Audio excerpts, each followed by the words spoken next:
So I want to thank you for joining my channel and again spending your time here. If you made it here, it's not by accident, and no one's watching in real time as I have no subscribers while I am recording this. Um, for me, this is what actually felt more comfortable since I'm doing this conversation alone anyway. This is my challenge to be brave enough to like do it for my kids, do it for myself. I was watching a YouTube earlier of a Nigerian woman actually, that her channel was talking about different places around the world that actually love black women. And I've watched several of her videos. And on one of her videos, I want to say this one I found on Instagram. She challenged people to do their own eulogy. And she's like, don't worry about making it long. It can be as little as 60 seconds. Well, we're already at 60 seconds. So clearly mine is going to be a little bit longer than that.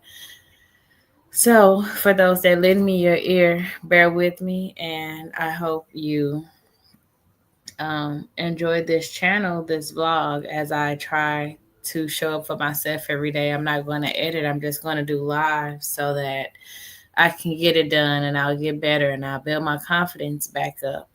But anyway, the eulogy was about what do you want people to remember about you when you die?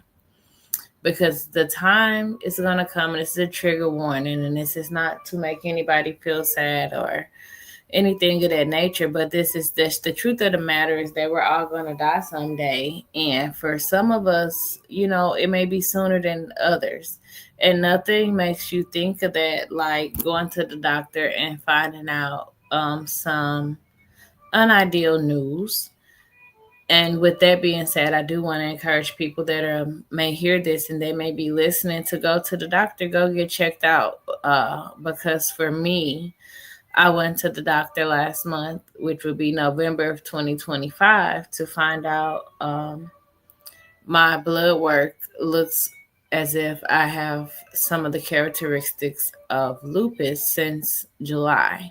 No one's told me before now, and no one gave me any medicine. And I'm thinking that if I've been fine, then I'll be fine. But that's rolling a big dice. So I'm going to continue to see my doctors, but I am also going to take the more holistic route because if I haven't been on meds, there's no point of me running to get them. But I am going to go ahead and change my eating habits. So, um, things that I want people to remember about me after I'm gone is that I'm good and that I did my best and that I actually tried to walk as upright as possible in spite of what people may have thought or saw. I became a mom at 13, so there was really no drawback at people's opinions of me. And to say the least, I heard a lot of messed up things about myself, and these weren't necessarily, well, I'm not going to say necessary, these were not my thoughts. These were other people projections on me of me, considering my age, my ethnicity, where I lived, and other factors, just like the statistics for a teenage black mom in America is not looking great in any city. And so, shortly after I had my first son, I realized that my mom had also been a teenage mom. And so, the number one thing I wanted to do, one of the first things I wanted to do was to break that cycle because I didn't think that was a cycle that should be repeated. Um, and it's like the people will perish due to lack of knowledge. And so I was talking to my son earlier. He's 21 and he's in college. And I was telling him, I don't want you guys to say you didn't know because I come from a generation where the generations before me really didn't know. And then the things that they did know, they didn't really know how to communicate it. And I don't know whether it was because guilt or shame, but everybody just kind of had this mentality of, um, we had to figure it out, so you will figure it out and you'll be fine and you're okay. And it was a very lackluster upbringing, so to speak. And so it's like when I became a mother at such a young age, I was not responsible in the sense of having to pay bills or things of that nature, but I've had a sense, I had carried a sense of self for some time because I had always been by myself. I'm one of five. I'm the youngest to the baby. My oldest brother was already an adult when I was born. And so he just wasn't around because he was married with his own family. And then I had a big brother and a big sister, and neither of them was very happy about me being born. And so I just found myself outside a lot, walking around with not with strangers. That would be wild. I grew up in like north side of St. Louis, so I would like walk around, go to stores, walk downtown, go get my nails done, hang out at the library. I used to love to go to the Central Library downtown St. Louis. Um, if you're coming from the north side, I don't know if it would be considered east or west, but like in the left side, facing the modern side of the back, there used to be a genealogy department there, and I would go and hang out there for hours, just like wondering where I come from, just because I would go around my friends' families and I would see all the different generations. And in my home, it was me, my mom, my stepdad, my older brother, my little sister, and my older sister. Um, my grandmother, who was clearly the love of my life, and she was the one person that I knew genuinely loved me when I was born, because I recently found out through my talking to my dad. I'm like what happened? Because it's kind of like feeling like you and my mom both kind of just checked out of parenting when it got down to my turn. And what's the deal there? And he was explaining to me that by that time they had fell out of love, whatever that means. I didn't really like go that much deeper, but I understood that um, when my mom divorced my dad, he was devastated. I mean, he really never got his life back on track, to be honest. He kind of floated and did like carpentry work. He's really handy. And his siblings up in Wisconsin, they would like give him work. So he kind of like floated by in a hobo-ish type of way. And after he and my mom divorced, like I always known, he like stayed with someone or he would be staying in a property that he was working on. When um and then when that was finished, he would just go to the next property. Like I never went over his house when he was doing I never went to his house except for like once as a kid. I remember um when I was like 8 or 9, shortly after like the first summer, whatever year my sister was born. So she was born in 91. I was born in 85. So in 91, we went up to Wisconsin, and that was the summer we spent with my dad. And that's when I found out my brother was a little bit crazy because I don't have a lot of childhood memories of him being nice. And he wasn't that he was evil, but he was just like, I mean, he might have been a little bit total asshole, for sure. I remembered us uh, jumping in the water in Lake Michigan, and I remember having on jeans. We were not dressed to go swimming, but like my dad is like the fun parent, so if we want to get wet and we on bikes, he really don't care. And so we were in the water, and I remember there was like a sand floor and like a drop off, and my brother could swim and I could not. And so he swam out and dog pedaled out and told me to swim out knowing that I would drop off. And so I almost drowned. And I remember my dad like jumping in the water to get me. Wow, that um, I remember him jumping in the water to get me and like fussing at my brother. He made us take. I had to take swimming lessons, and because my brother, it was the reason behind it. He also had to take swimming lessons to just because for being an asshole. Now you got to take swimming lessons too, and so I remember this at like 8 or 9. But my dad said he started teaching me to swim at like 4, and that's generally the age I teach kids to swim. So I'm not going to debate him on that. I don't remember anything from the age of 4. But I do remember learning and loving to swim since the summer of 91 for sure. But I knew that was definitely not my first time swimming. So 4 might be right because they have like the Wisconsin Dells up there. And my auntie, she used to love, from my understanding, she still loved taking her grandkids to Wisconsin Dells. But we used to go to Wisconsin Dells and we would go sometimes.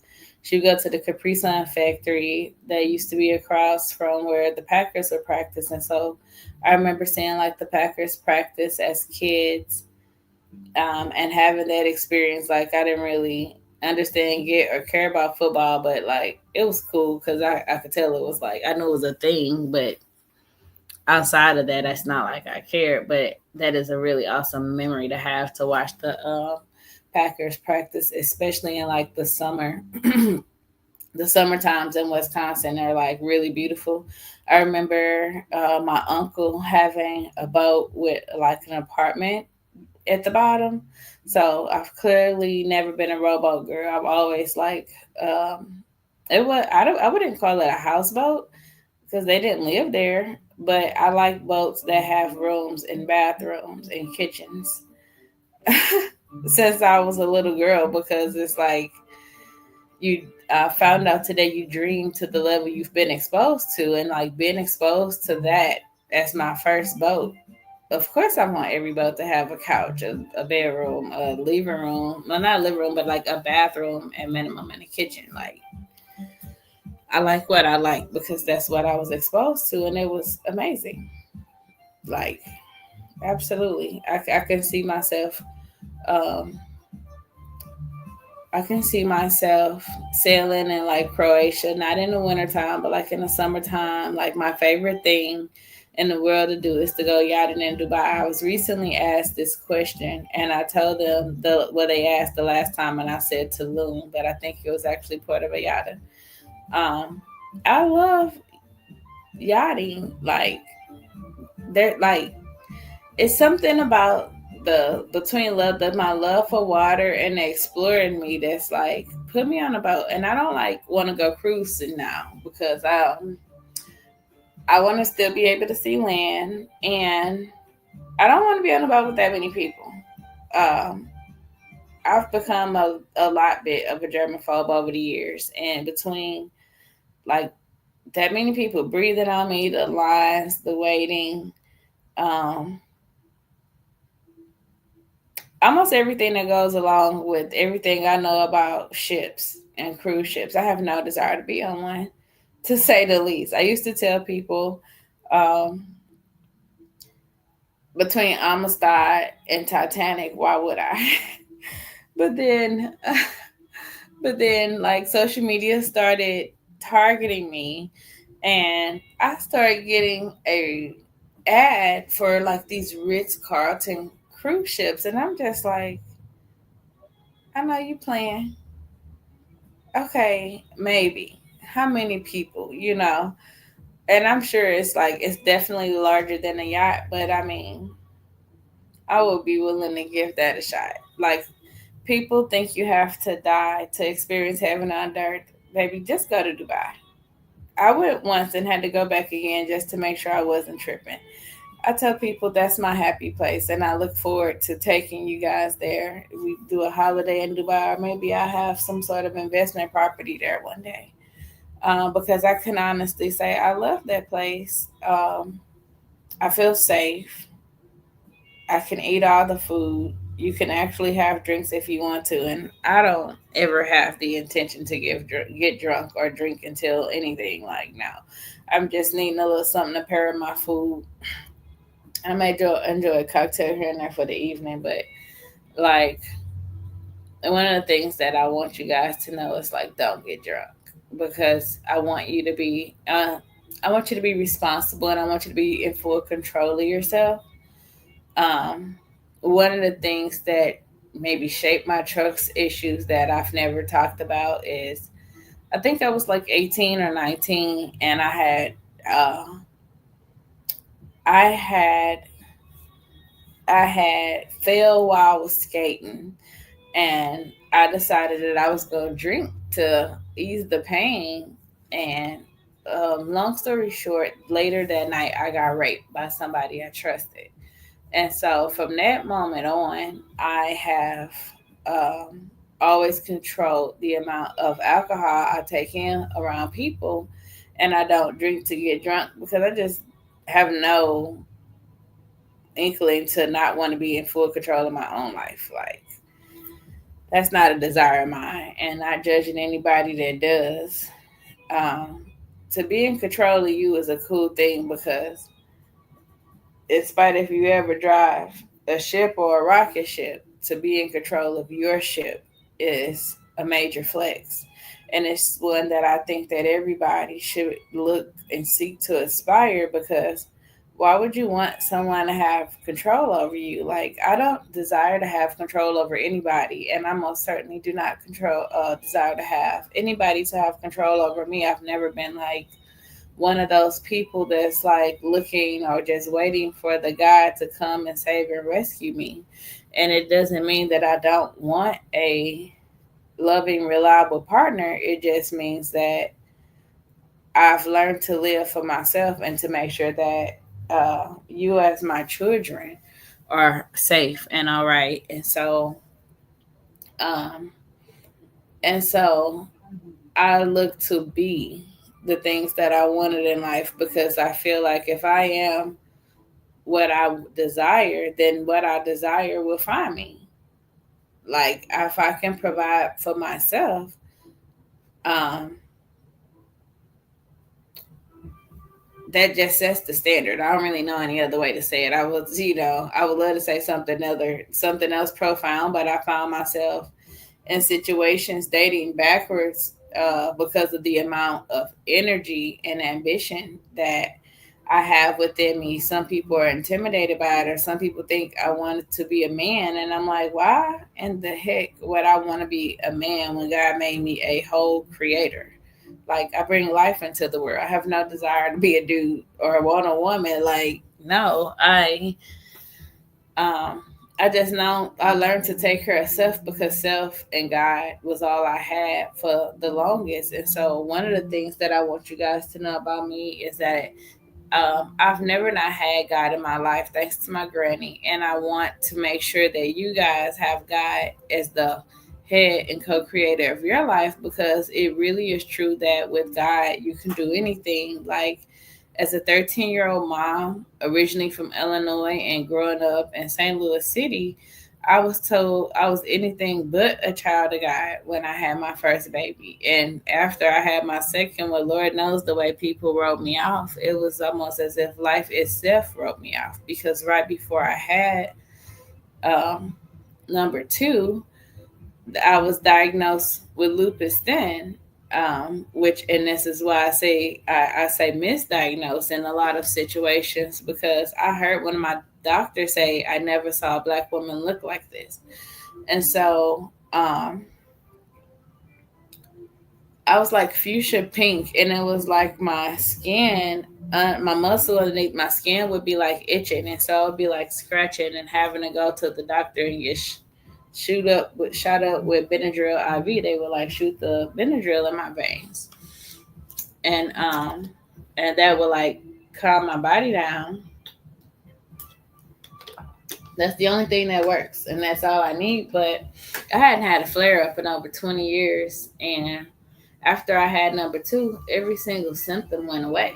Like, from my understanding, lupus doesn't clear up, so um, that's why I'm not like running around with a purple flag and on it like that. Like, I support anybody that's going through whether it be breast cancer, lupus, or whatever, because all of it is some BS.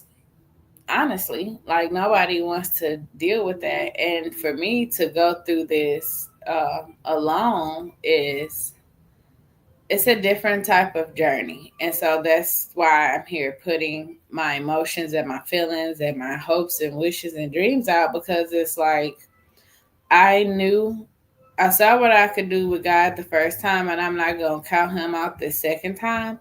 But I also had you guys right there with me to pull through, and so I'm in hopes this time of sharing my story, sharing my vlog, building my community of people that find me through this YouTube that resonate with me or align with me or that are that's looking for education and leadership and personal growth. Like, when you hear me, you'll know. And in many ways we can be connected. I'm using my QR code for my PayPal as my picture because I seriously need some financial help. And through there's a threshold on donation amounts, which I don't want to say what it is.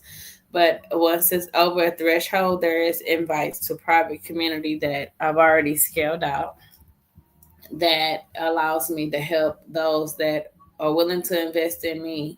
I'm willing to invest back in them, and you guys will be the community and the focus of when I'm not focused on my health, where my time go, because I have an extensive amount of knowledge and resources in different categories and countries based on some of the things that I'll talk about later and the things that I've done in my past. Like, I thank God that He took this little girl from um, being a teenage mom to, I think I saw 13 countries the first time I left America. Like, it was such a liberating experience that I can't describe. And I really look forward to being back out in the world.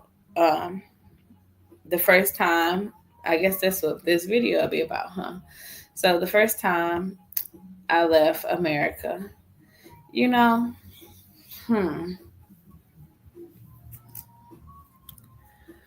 do I want to do this? I'm thinking because I'm talking and there's ways that I can show pictures. So maybe I'm going to stop the video right here since you're right over 22 minutes. I'll stop it here, but then I'll do another one and I'll pull up some pics from my first time leaving America. And how about we just start the story there? Um, excuse me, confirmation sneeze.